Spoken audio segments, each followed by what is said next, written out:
tema que nos preocupa a otro, desde luego, no menor, las hipotecas. Nuevamente vuelven a encarecerse tras subir el Banco Central Europeo el pasado jueves los tipos de interés. Una medida que pone en riesgo la vivienda de muchas familias que soportan además a duras penas la creciente escalada de los precios. Yo me compré la casa con ilusión de independizarme y de hacer una vida. Pero ¿cuál es mi sorpresa de que el Euribor pues sube, baja y un mes estás pagando 600 euros, otro mes estás pagando 900, otro mes 1000 y tienes que vivir con eso y pagarlo como puedas para no perder la casa. La hipoteca hay que pagarla, pero la gasolina ha subido. Compras carne, ha subido. Compras pescado, ha subido. Comprar pescado fresco, una locura. Porque no somos uno, somos 4. ¿Qué hago? Yo estoy dispuesta a pagar, pero no como. ¿Por pagar? ¿Qué hacemos? ¿No mantenemos a nuestros hijos por pagar? ¿Eso es lo que quieren? Es la amarga medicina que impone el Banco Central Europeo para reducir la inflación. Esta semana ha aprobado un nuevo incremento de los tipos de interés. El Euribor roza ya el 4% y vuelve a niveles de 2008. La subida comienza a notarse en el recibo de las hipotecas. Muchas familias no van a conseguir cuadrar las cuentas para llegar a final de mes y complica todavía más el acceso a una vivienda.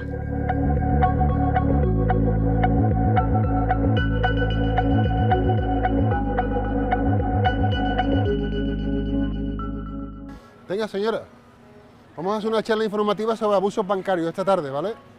Ahí viene la dirección. Vamos a hablar sobre el abuso bancario, la comisión de apertura, la subida del Euribor que está machacando a los hipotecados. Esta plataforma surgió hace una década para reclamar las cláusulas abusivas de los bancos. Hoy la pregunta que más contestan es ¿cuánto va a subir mi hipoteca? El Euribor comienza a subir en febrero del año pasado. Hay que recordar que el Euribor se ha pegado 6 años en negativo. Si estaba en el menos 0,5 y el 3,5 en un año prácticamente ha subido 4 puntos. Cada punto son, pues, en una hipoteca media como 120, 130 euros por cada punto que suba nuestra hipoteca. Los préstamos contratados con tipo variable se revisan cada 6 o 12 meses para actualizarse con el Euribor y es ahora cuando la subida comienza a reflejarse en el recibo. Eso está ocasionando que aumente el estrés económico de muchos hogares, o lo que es lo mismo, que las familias tengan que destinar más del 30% de sus ingresos al pago de la vivienda. La presidenta del Banco Central Europeo no es consciente de la situación de vulnerabilidad que tenemos, por lo menos aquí en España, porque no tenemos los sueldos que afortunadamente tienen allí en Alemania.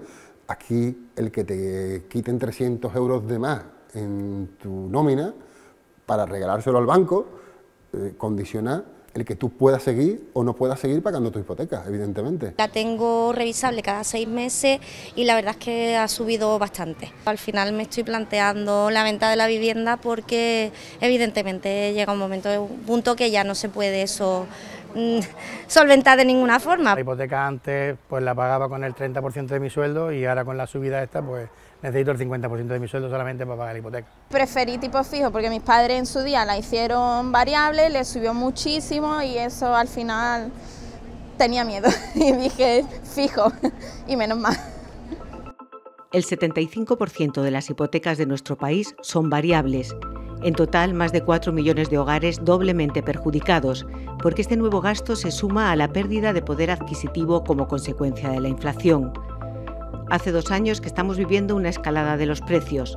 Comenzó tras la crisis de producción de la pandemia y la guerra de Ucrania y su impacto en el suministro energético contribuyó después a crear una tormenta perfecta.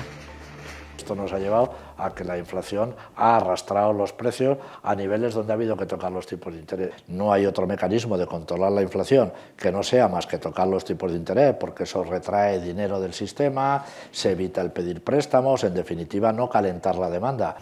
Si sube el precio del dinero, nos endeudamos menos.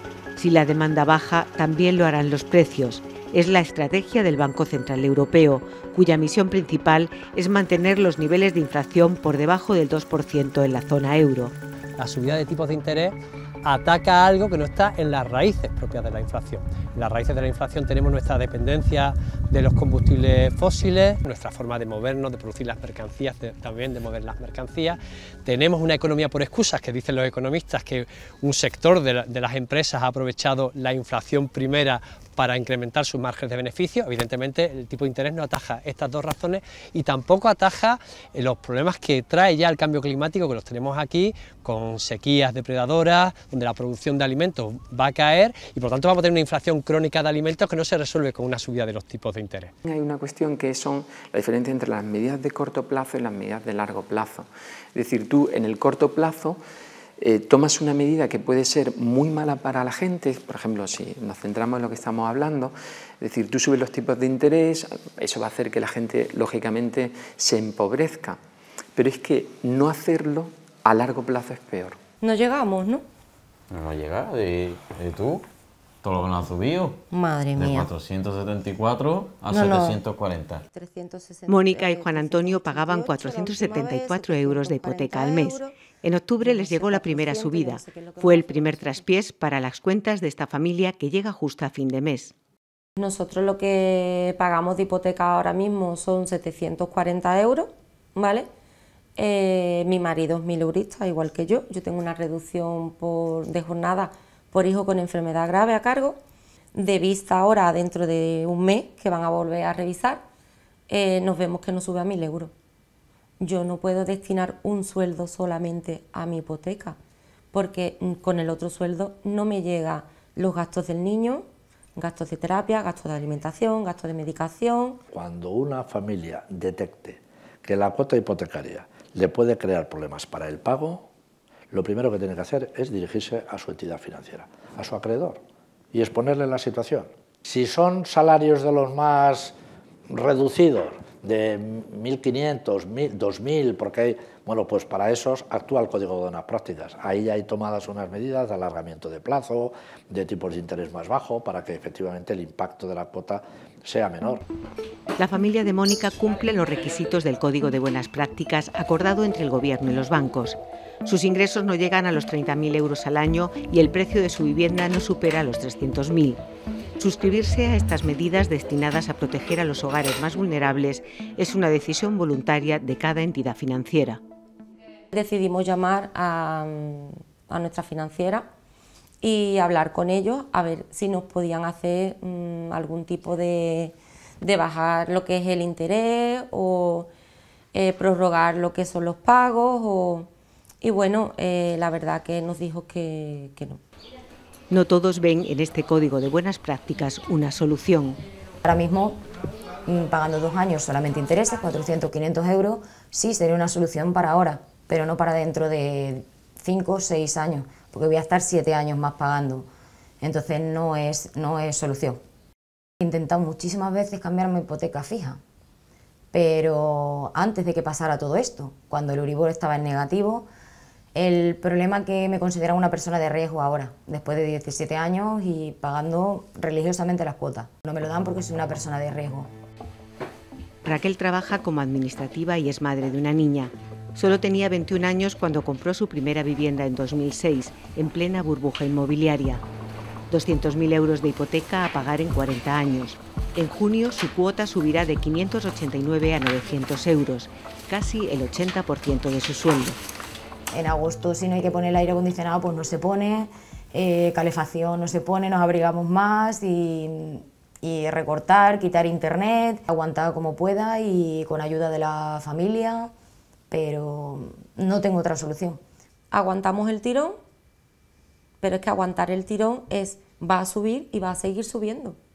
Entonces, ¿aguanto el tirón cuánto tiempo más? Esa incertidumbre quita el sueño a quienes su techo depende de una hipoteca. Realmente es que los pobres son los hipotecados. Esos son los realmente pobres. Una persona que está empleada y que utiliza el 80% de su sueldo para pagar la casa donde vive, no le da para comer. Estamos los dos trabajando. No te van a dar ningún tipo de ayuda. Entonces, alternativa, no pagar. Que se la quede el banco, nos vemos en la calle, pero claro, a nosotros nos da miedo vernos en la calle. Miedos para los que la economía no tiene respuesta. A los expertos les cuesta hablar del futuro. Coinciden en que los tipos de interés bajarán, pero no volverán a los niveles negativos de los últimos años. En economía es muy difícil hacer predicciones. Si la previsión es que el tipo de intervención del Banco Central Europeo durante 2024, finales de 2023-2024, esté en torno al 4%, lo lógico sería el Euribor en torno al 4,5%, como muy alto 5%.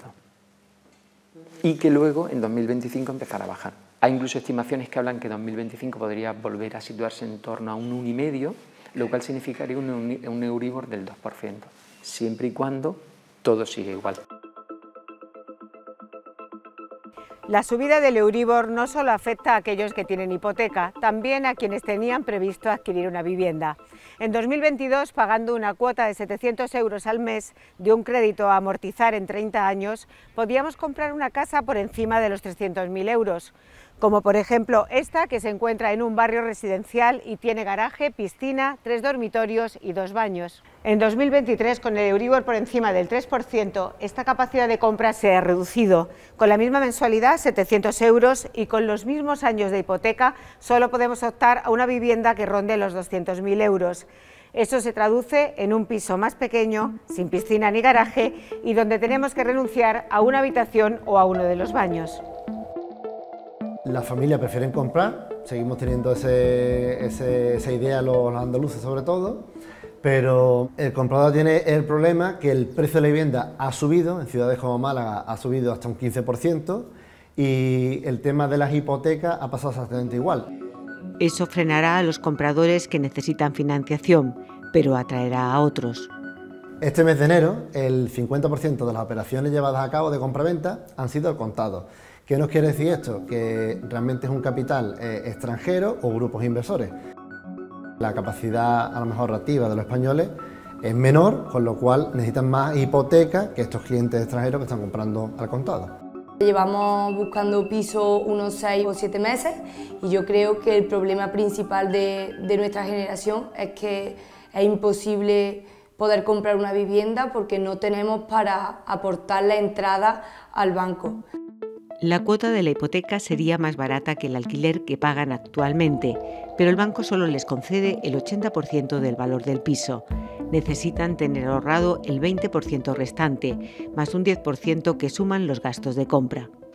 Actualmente, para ahorrar con nuestra edad tendríamos que irnos a vivir con nuestros padres o vivir fuera de Málaga, a los alrededores. Aquí en Málaga ahora mismo sería imposible. Que al final eso, está en un alquiler prácticamente es como echar el dinero en una hucha rota. Hay muy poca oferta y hay muchísima demanda. Lo mismo es en un alquiler que en una compra, que hay escasez de pisos. Entonces, pues todo eso hace una montaña cada vez más alta y es difícil escalarla.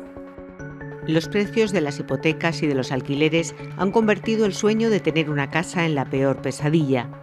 Nuestro país acaba de aprobar la primera ley de vivienda de la democracia. Un paso para regular un derecho que de momento le quita el sueño a muchos españoles.